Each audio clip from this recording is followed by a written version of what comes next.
So one of the first questions you should be asking as a leader, as an entrepreneur, as a manager is, can I trust these people? Can I trust them to show up? Can I trust them to do their work? Can I trust them to be truthful with me, to challenge my opinions? You know, because if you're surrounding yourself with yes men, that's going to stifle your growth. It's going to stifle your ability. Welcome to another episode of Young Entrepreneurs with the Green Roof Team. My name is Dustin Fernandez, your host, and today we're joined by one of our managers, Tanner Clark. How are you doing today, Tanner? I'm doing excellent. Fantastic. So, Tanner, to get today kicked off, would you like to tell the audience a little bit about yourself? Yep. I joined the Green Roof back in the fall of 2021. I joined as part of a team that was affiliated with Nelson and other members on the Green Roof team. They had a senior design project that was affiliated with the Green Roof team, and I joined them with that project.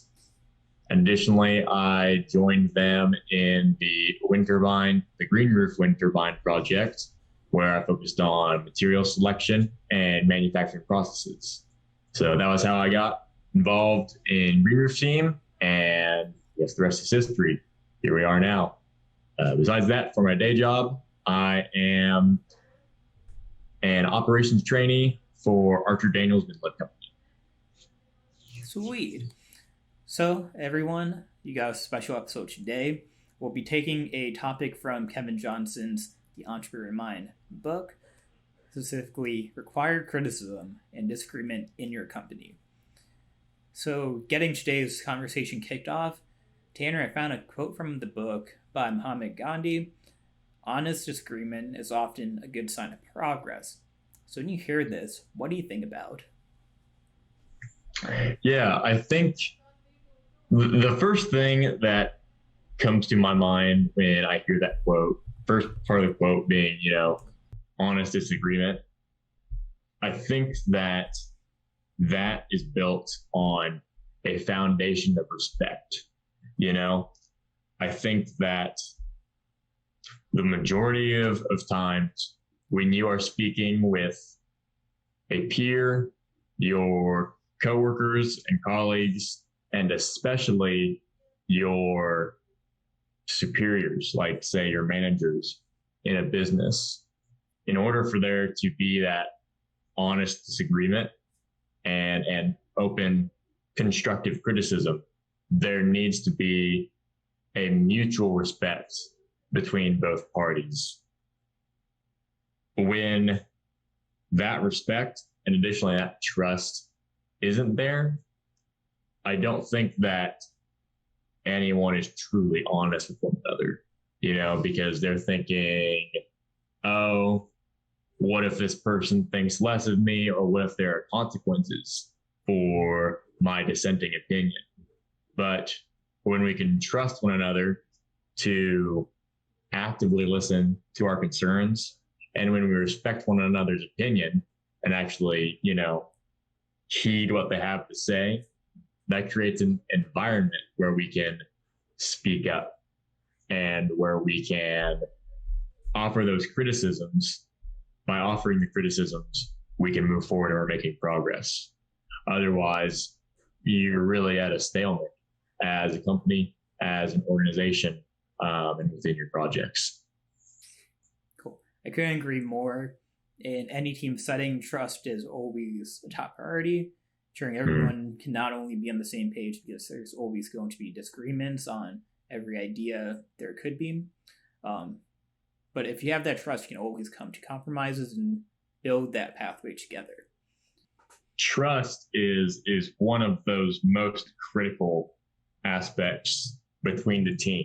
When you're building the team, so one of the first questions you should be asking as a leader, as an entrepreneur, as a manager is, can I trust these people? Can I trust them to show up? Can I trust them to do their work? And also, very importantly, as the author brings up, can I trust them to be truthful with me, to challenge my opinions, you know, because if you're surrounding yourself with yes men, that's going to stifle your growth. It's going to stifle your ability. And the author brings that up very directly with his own examples of his own company. Absolutely. So, Tanner, what are some ways you can, when recruiting a team, ensure that you're not only having yes men, but having people who will, as you said, challenge you? You know, that's great. I think that's something that I'm continuing to ask myself, you know, and it's one of the reasons why, I'd say it's the primary reason why this topic intrigued me from the book, because it's something that I need to continue to work on. I think that a good start is to, you know, explicitly tell the people on your team, hey, I am okay with disagreement. I want to hear disagreement, and I want to hear your concerns. Even before I hear, you know, consensus and agreement, everybody's saying, oh, yeah, this is great, you know? So I think it's important to mention that. I also think that an important aspect goes to that respect and that trust as well, like we already mentioned. I think a lot of people, when you criticize or disagree with their ideas, they take that as a personal attack. You know, they think that, oh, you don't like my idea, which, you know, may not be true if you disagree or if you have a criticism of it. But, you know, we might jump to the conclusions and say, oh, this is an attack on my idea. My idea is not good. And therefore it's also an attack on like myself, you know, like my ego, my reputation, what have you, you know? So I think it's important to also encourage within your teams a culture and an attitude that says we are not, our worth is not just based on our ideas or our successes. You know, there's so much more to our experiences and to the wisdom that we can share with one another, besides like when we've been right, you know?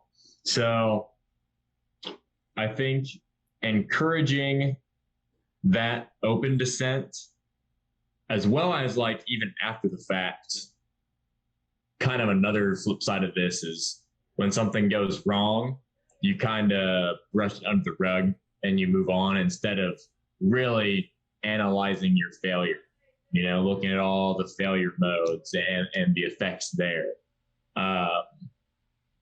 to really dig into that and to face your failure so that you can learn.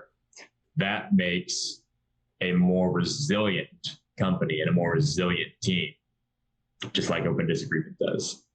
Cool. And when you bring up finding that why and digging deeper, I thought about the 5 whys and the fishbone diagram and just continuously asking why and what is causing this and why is it happening this way to try and find that root cause. Mm-hmm. Mm-hmm. Yep. So say you're in a team environment and you bring up ideas, everyone agrees with you. Do you have any ideas on understanding if everyone's in agreement with you as yes men, or if they did buy into the idea? Is there a way to distinguish between the two? Yeah. Nelson, I think you do a very good method of encouraging that. And it's whenever you're talking about ideas and proposing things to specifically the management team over the summer, you often have people repeat back what you say in their own words, right? So, I mean, first off, that mentions And that requires their comprehension and their understanding of the topic at hand, of the idea at hand. And then further, it should be able to tell you what is their perspective on it. What did they find important with that idea, and how can we use that to refine and potentially revise the direction in which we choose to go. Like, it's okay. Sometimes there are pretty basic decisions that, yeah, you can clearly find a good answer, and probably like the right answer, the best answer.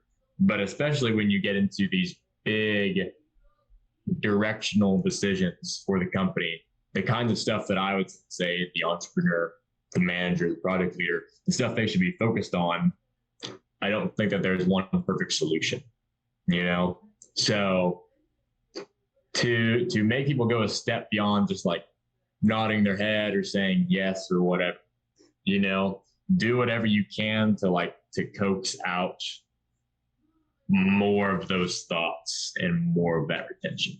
So I think just having people repeat things back to you is a good start to open that up, even if people agree. Awesome. I didn't think about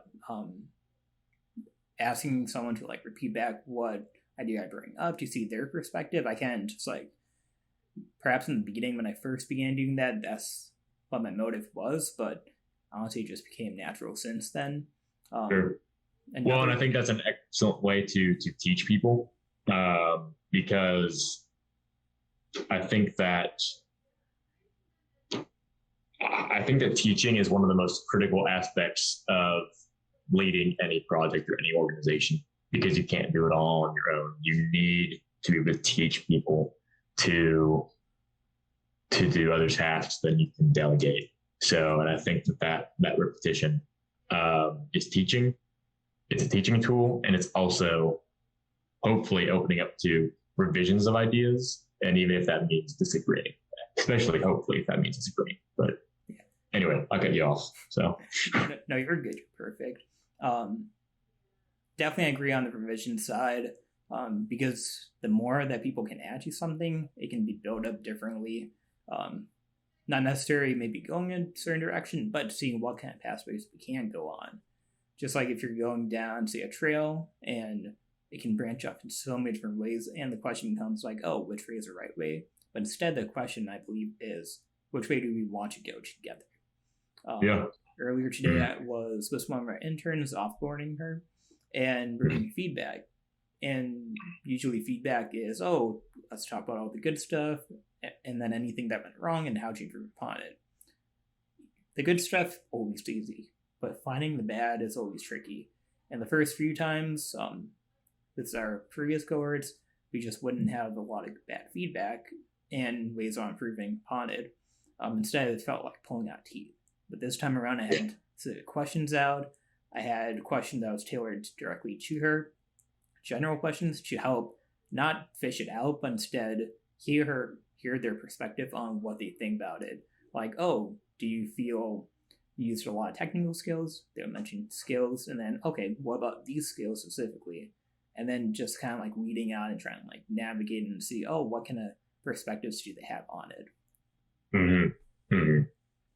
Yeah, I think that's great. I think that creates much more valuable data to us, and insights into our company. That kind of makes me think of, key performance indicators. If you've got these standard questions that you're asking, and maybe with a lot of these, we can't like quantify it. So we can't have quantitative data, but we certainly have qualitative data. And that's useful as well. It helps us to build our own perspectives. And so about KPIs, I was actually talking with one of the quality managers, the quality manager at the flour mill today. We were talking about KPIs, and her and I definitely reached the point we're talking about, if you're hitting 100% or up to like your 90s and like everything's in the green with your KPIs, honestly, that's not good. It just means that you're not looking at the right things. You're not paying attention to the right things within your operation that need addressed and need the attention so they can be approved. And I think the disagreements and criticisms are the exact same idea. If you're just having people saying, yeah, we're good, we should do that. You're not pushing your organization to be all that it can be, Yeah. Couldn't agree more. A lot of KPIs, I know, like say, let's take social media. If we can hit numbers, that's great, but then how can we move forward? So I think KPIs are great, and in your situation, it can be counterintuitive, but I feel it's more about like, oh, let's just hit a goal, find the next goal, hit the next goal, and just keep moving forward and see how much better we can get. And if you hit it, gotta set it higher. Does that sound about right? Yes, and also most importantly, we need to make sure that these goals that we're making for ourselves are actually adding value. Adding value to the customer, adding value to our supply chain or our value chain. Because otherwise, especially when a really, really tangible downside to saying yes to everything is a creep in scope, right? And a bloating of organizational operations, because we're going to say, oh, yes, we're going to add that. Yes, we like this idea. Yes, we, are going to keep all these things. And then, like we mentioned before, maybe some of them don't work. Maybe some of them have overstayed their welcome. They're not really needed anymore. But like nobody's willing to bring that up and say, hey, this needs to change, or hey, we got to cut this out. So then everybody just gets weighed down with all these processes and unnecessary things, and you forget what's actually important, what is actually growing the company, and how do you keep yourself centered when you've got all these various interests around you. So you need those people to like pull back on the reins, to say, hey, we need to think this through a little bit more. You gotta have those guys who are balancing out anybody who's just trying to a go-getter per se, and they just want to take everything on. You got to have those balances. Absolutely. So coming towards the end of today's episode, I have one more topic pre-prepared. Tanner, how do you define constructive criticism, and what does it mean to someone who may have yes men around them? Yeah. I think that, the base level is it's just offering a different perspective or a disagreement with good intentions, that you want to use to build somebody up, and you're not just, digging at them for the sake of making them feel low, but I think the key to truly constructive and helpful criticism is to give them a why, give an explanation as to why this criticism is being offered, and then give them a how. Give that person a how you can improve, or perhaps a what you need to be aware of, so that you can take those steps to get moving in the right direction. Because if you are just criticizing without any intent of building someone up or seeing improve, you're just complaining, and that's not helpful. That's just bringing people down. So instead, let's build people up. Cool. Have you ever heard about a constructive criticism sandwich before? Yeah.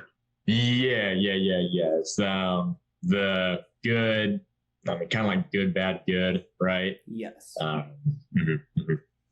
Yeah. So usually it's a 5-step process, beginning with some positive comments, giving praise to the person, then comes in the criticism, but then reminding the person like, oh, remember you have all these strong points, and then finishing it off with an area for improvement, leaving on a positive note. Like, for example, if you're strong in this area, here's your criticism. Remember, you can use this type of strength or build a new strength in this new area to help tackle this criticism. Mhm, mhm. Cool. Yeah, I think that that method is very good in pretty much all circumstances. It's a great general guideline, and I think it's probably important or even necessary when you are working with those you don't know exceptionally well or you haven't known for a long time. Now, I would say if you have someone in your company that has good self-esteem, good healthy self-esteem, like they're not going to be shattered by some criticism, and probably if they have like some experience in their job or in their field, I think that it's okay to be a little more direct or blunt with your criticism. And maybe this is just in my personal opinion, you have to read the room and there's context to everything. But like, for example, Nelson, if I were talking to you or anybody else on the manager team, I honestly wouldn't be too hesitant to say like, "Hey, Nelson, this is crap. this is not working at all." And then I would go back and say, "We need to try this." So it's like I don't just want to offer a problem. I also want to get us pointed towards a solution. Because I still want to be helpful with it. But yeah, I mean, I'm not. I would say I wouldn't be too afraid to be direct, and I would certainly hope that you or anyone else in the manager team would feel the same way about direct criticism towards me. Because I know that all of you guys mean it in a good intent. I know that nobody's gonna try and get a dig at me for no reason, because like, why would you? If we're just hurting one another, we're hurting the entire team, we're hurting the company. So, and I feel that comes with the trust that we built up the past year or two. Yeah, exactly. You see, we're going back to trust again. I think that that's going into the trust that everybody has the best intentions with it, and that you can trust one another to put things in the best light, but to be honest with one another. Cool. So, Tanner, wrapping up today's episode on positive criticism and disagreement in your company, do you have any final words for the audience listening right now? Yeah, I do. So you talked a little while back about, diverging paths and, like as a project develops, there are many ways they can go. That kind of got me thinking, as well as your next example with your exit interview, about how crucial diversity of all types is within an organization, within leadership. Because another critical component to like healthy disagreement and criticism is diversity of thought and having those different perspectives. We touched on that a little bit, but just leaving the audience with this, to invite those different perspectives is going to, I believe, in the long run, it will strengthen your company, strengthen your projects, and additionally, it will strengthen yourself by perhaps making you more open-minded, and challenging you to address those biases that you might have within your own perceptions based on how someone talks or how someone looks. Me personally, I came from a town of 500 people. and the population was fairly homogenous, to put it that way, if you know what I mean. But, moving to Carbondale, meeting a lot more people, and moving here to St. Louis, I've met a lot of people who have been brought up in a lot of different ways. Some of it I don't prefer, I don't agree with, but all of it makes me think different.